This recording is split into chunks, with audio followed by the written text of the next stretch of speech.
Yo, I felt like reviewing some dark shit today, so let's look at Black Sabbath's debut album, Black Sabbath. Today we will be looking at the Deluxe Edition variety of the album. To get it open, you'll have to take out this little plastic sleeve, noting that it is the deluxe version. I feel like this thick-ass packaging could have been enough, but, you know, I mean, it also says on the side, Black Sabbath Deluxe Edition.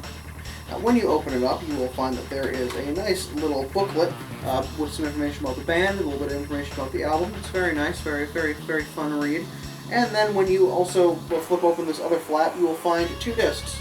Here we have the main album here with all 7 of the main tracks, and then you have on this little disc right here, this little number right here, you got a whole bunch of extra alternate versions, instrumental versions of different songs from the album. So we will be looking at that as well. Black Sabbath is my favorite band of all time, so I mean, me reviewing their music was kind of an inevitability. I'm just surprised it took this long. I mean, I own like all 20 albums and then some, so like, you knew this was going to happen. But because I can't review all 20 plus albums in one video, we'll just be looking at the one that started it all, 1970's Black Sabbath. An album known for a lot of things. The creation of heavy metal, and having different tracks depending on which part of the world you live in. Now for this review, you're going to need some background. A long time ago, in a Birmingham far away, lived a bunch of dudes who made a band called Black Sabbath. You had guitarist Anthony Frank Iommi Jr., better known as Tony Iommi, drummer William Thomas Ward, better known as Bill Ward, bassist Terrence Michael Joseph Butler, better known as Geezer Butler, and of course the probably immortal singer, John Michael Osborne, better known as Ozzy Osbourne. These 4 men would make up the original and now current lineup of Black Sabbath, as their final show is coming up this year in Birmingham's own Villa Park. Before Black Sabbath, there was Mythology, with Tony Iommi and Bill Ward. After that dissolved, Iommi and Ward started a new band with their high school friend Geezer Butler, and found their singer Ozzy Osbourne through a newspaper ad. Black Sabbath started in 1968 under the name Polka Tulk Blues Band, to which it was then renamed to Earth, to which the band found out that there was another band also named Earth, and so they changed it for a final time to Black Sabbath, named after the 1963 horror anthology movie of the same name, starring Boris Karloff. Seems like grounds for a lawsuit.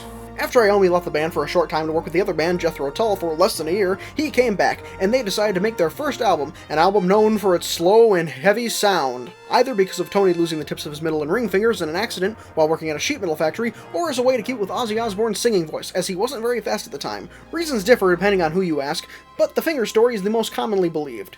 The band recorded and produced this slow, doomy album in only 2 days, one for recording the album and one for mixing the album. They would release it on February 16th, 1970, and would call it Black Sabbath. So now that I've given you a quick background on the album and the band itself, let's get into the music. I am the god of hellfire, and I bring you fire.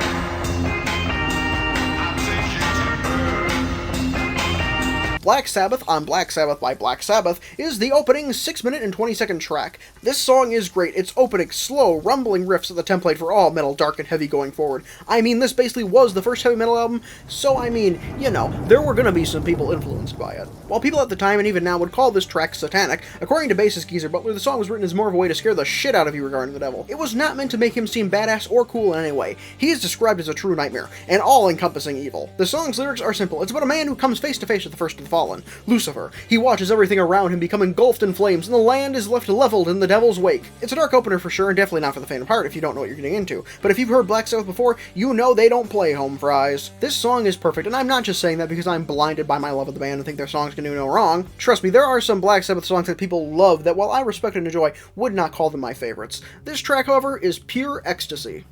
In episode BF12, you were battling barbarians while riding a winged Appaloosa. Yet in the very next scene, my dear, you're clearly atop a winged Arabian. Please to explain it. Yeah. Well, whenever you notice something like that, a wizard did it. Next up is The Wizard, Lord of the Rings and rock and roll. It might sound like an unheard of combination, but bands have been inspired by the works of Tolkien for generations, from Led Zeppelin with Ramble On to Rush's Rivendell, back when they made 20-minute songs. This song is about what else but a wizard. He's a silent wizard, spreading his magic, bringing light and happiness to the world and casting out the demons. What is this, a Christian rock band? Well, I mean, kinda, they were all Catholics. This song works so well. It opens with Ozzy playing harmonica of all instruments, and I think this is Ozzy's only instrumental credit on any Sabbath album. Correct me if I'm wrong, but I'm pretty sure this is the only time he ever played an instrument with the band. When the guitars kick in, it works so well. It's just an explosion of sound. You can really hear that blues rock influence the band had with their early albums. This song is great. It's also 4 minutes and 24 seconds. Wakey, wakey, it's time for school. Come on. Wake up, it's time for school, come on, man. Okay, so remember when I said this album is a different number of tracks depending on where you are in the world? This is what I was referring to. This album is absolutely notorious for the American release only having 5 tracks, while the European release has 7. This is because the American release counts 2 songs as one song twice for some reason. And while on the vinyl this makes no difference, on the CD and Spotify, it means you can't pick which song you want to listen to first. You can't fast forward on a CD like you can on Spotify at least, so God forbid you want to listen to N.I.B. but have to listen to Behind the Wall of Sleep first. As a kid I was always unaware of this and thought they were just extra long songs. Now that I know that this is not the case, it confuses me why we never got the original version on CD in the States. Get on with it. Yes, get on with it. Anyway, now on to Behind the Wall of Sleep, or as it's called in the US, WASP/Behind the Wall of Sleep /basically/NIB.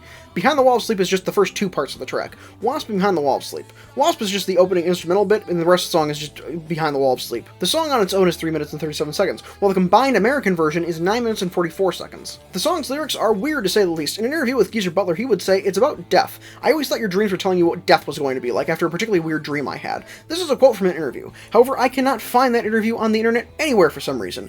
But I mean, reading the lyrics, you can definitely tell that's what the song is probably about. Seeing visions of your death, feeling your body turn cold and numb, only for you to wake up and feel the warmth of life rush back into you. The name itself is a reference to the H.P. Lovecraft story of the same name. However, the song has little if anything to do with that from what I've seen. Musically, the song is great. It's got some good rhythm and some good groove, and I like Tony Iommi's solo. Overall, it's a really good song, and that middle bit about turning your body into a corpse is great and has some good flow to it. I like it. However, with everything else being so good on this album, it definitely gets overshadowed by some of the other songs.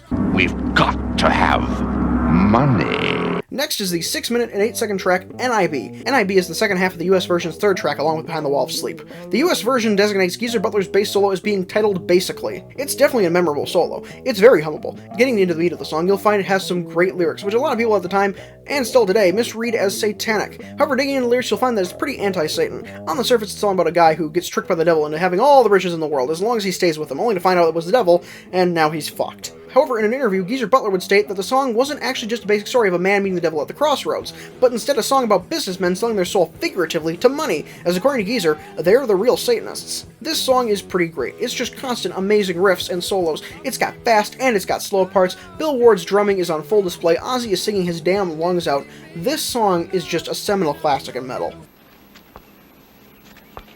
You dirty bitch! Look what you've done to my peonies! They're marigolds! After that is Evil Woman. Once again, more weird-ass differences between the US and European versions of the album. Here we have a 3-minute and 25-second song called Evil Woman. Evil Woman is a cover of the song of the same name by the band Crow, and is honestly the better version of that song. At the time of this album's recording, it was very common for most bands to have at least 1 or 2 covers on each album. Shit, on the Beatles' first album, Please Please Me, 6 out of the 14 songs on that album are covers of other songs. Well, anyway, on the European LP, Black Sabbath has Evil Woman as the 5th track, and on the US release, Wicked World is stuck in its place. Eventually, the Brits would get Wicked World as a bonus track on the 1996 CD reissue, and America would get Evil Woman on the 2004 CD reissue. So to all the Americans confused why I'm reviewing a song they most likely remember from just compilation albums, this is why. Anyway, the song is a pretty basic blues rock song about a guy telling a girl not to play no games with him, since she's trying to convince him that the baby that she just had is his, even though it very clearly isn't. The Crow's version is much more diverse musically, with it incorporating brass instruments, but the vocals just sound off, and tonally it's all over the place. It's not my favorite. The Black Sabbath version just sounds cleaner. I don't want to live on this planet anymore. After that is Wicked World. The world is shitty and this song fucking knows it. This 4-minute and 45-second song is something about how much the world effing sucks. Seriously, that's it. War, famine, single parents, economic inequality. This song has things to say and it's got all the groove. Plus there's this really neat interlude bit in the middle with just a bunch of layered guitars. It is really cool. Good morning, USA. Sleeping Village. Here we have more US release fuckery. Bill, I'm not sure if I can handle any more of your tomfuckery. Oh yeah? Well, I can keep going till you're all tomfuckered out! Sleeping Village is a 3-minute and 46-second song that makes up the first 2 parts of the 5th track on the US version of the album. This 5th track is referred to as A Bit of Finger / Sleeping Village / Warning. A Bit of Finger is just the opening part of the song with jaw harp and the lyrics to the song. Fun fact, the album's producer Roger Bain plays jaw harp on this song. Sleeping Village is just the rest of the song, and it's just an instrumental. However, with the lyrics, it is basically an instrumental. I don't know what the lyrics mean exactly. Most agree that it's about a town unaware of some kind of disaster that's about to happen, probably because of the line, red sun over the clouds and cockerels crying, because birds often get weird before a storm, but a cockerel is just a chicken, so this might just be a normal-ass town in the morning with a rooster crowing, I don't know. Although the original title of the song was called Devil's Island, so I don't know. Maybe it is about a town right before a disaster, who knows? Either way, this song is good. I always forget about it though, much like Behind the Wall of Sleep, because it's just overshadowed by a lot of other really good tracks. And finally, the last song of the base album. You have been warned.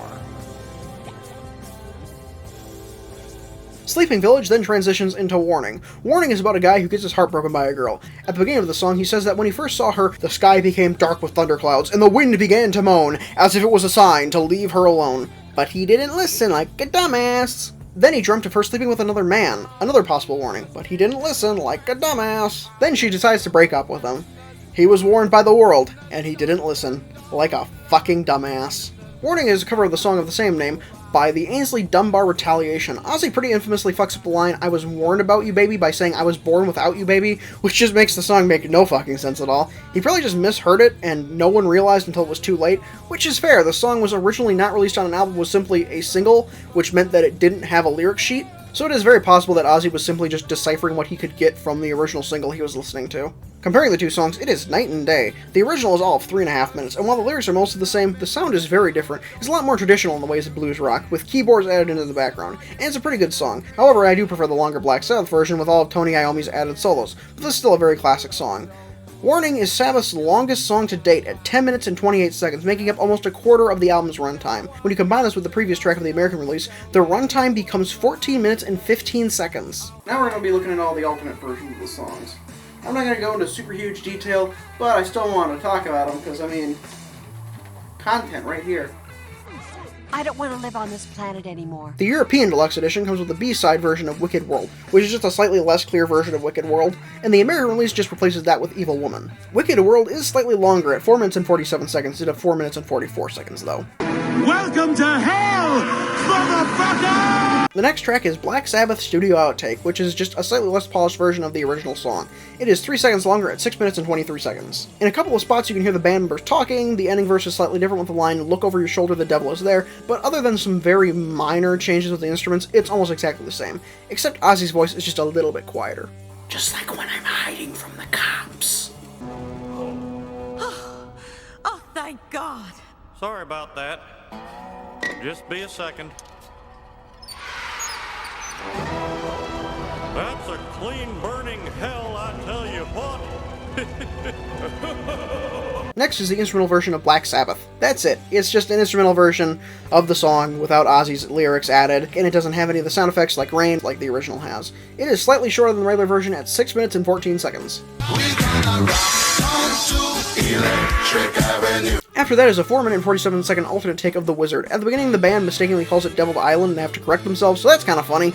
As we know, Devil's Island was the original name of Sleeping Village. There are some pretty minor differences. Tony Iommi's guitar sounds a little bit off, but that's about it. I didn't get no sleep because of y'all!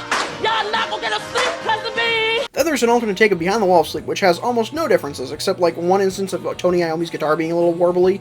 It is 3 minutes and 41 seconds. First of all, congratulations, Mr. Krabs. Hello, I like money. Then it's a 6 minute and 8 second instrumental version of N.I.B. But here's the kicker. This is not an instrumental version of the song. Not in the slightest. It's just a regular alternate take. How the fuck do you mess that up? How do you mislabel that so bad? No, I'm genuinely asking. How do you mess that up? You're telling me that nobody looked this over and went, "That's not an instrumental." And here's the best part, though. It sounds exactly the same as the regular song. I can't even find any differences for the most part. They are so minute. I don't even know why it was added here besides we have an instrumental to put in. I don't get it. You could put anything on here. Anything would have gone. Will you please tell your goddamn brother to stop kicking the back of my seat? You's a bitch and your mamma is too! After that is an alternate version of Evil Woman. This has a background flute for some reason. I'm not joking. I don't like it. I prefer the original. Everything just sounds off enough to where I'm not a fan. And at the end, what's even funnier is Tony says that this is the one. Obviously, it was not. It is 3 minutes and 47 seconds. Good morning, good morning. It's great to stay up late. Then we have the last two tracks. Sleeping Village Intro, which is an alternate take of Sleeping Village, that's 3 minutes and 45 seconds. And then there's Warning Part 1, which is 6 minutes and 58 seconds. I told you. What did I tell you? Didn't I tell you? 'Cause I told you. And when did I tell you? A long time ago. It's like the same for the first 4-ish minutes, and then it does its own thing. It's just Tony Iommi jamming. It's good. Well, that was Black Sabbath's first album, Black Sabbath, with the classic song Black Sabbath. yeah, try looking up the song Black Sabbath. You have to type in Black Sabbath, Black Sabbath, Black Sabbath. But I mean, other than that, it's a really good album. I have no issues with this album, genuinely. The closest thing to an issue that I could have is that some songs are slightly less than other songs. Because, like, Behind the Wall of Sleep and Sleeping Village, they're good songs, don't get me wrong. But The Wizard and Wicked World, now damn, you know? But, I mean, overall, this is such a great album. There aren't any problems. It's a perfect album. I have no issues with it. Every song is sound, every song is different. Every song is its own thing entirely. It has a delicious mix of styles and substances. It has blues rock, it has heavy metal, it has, you know, regular old just rock, hard rock. I mean, it's got everything. It has sort of atmospheric stuff with The Rain on Black Sabbath and the Jaw Harp on Sleeping Village. It's such a good album. There's no other way to put it. It's just good. It's a good album. The deluxe songs, while not being amazing, they really don't have any differences besides, you know, very minor ones. There's a couple that like, oh, that's kind of neat that they have this. But it kind of makes you wonder if every band has, like, all of the sessions, or at least some of the bands have all the sessions, because they clearly have a lot of the music from that original 12-hour session, which makes me wonder, I wonder if they have more. I kind of want to see more. Obviously, a lot of it would just be the same songs played over and over again in 12 hours. I don't know if you can even fit that on a fucking disc nowadays, let alone when this deluxe edition released. But, I mean, it's kind of a neat idea. I'd like to see more. I am glad, however, that they didn't pull that bullshit that a lot of deluxe albums do where they just stick a live album at the end. Cool. Live songs. You could have just released that as an EP.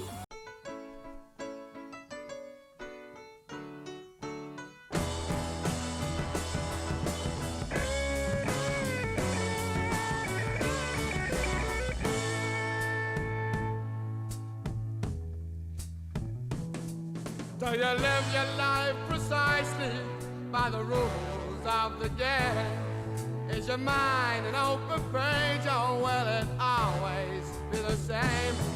Is your choice to pass the void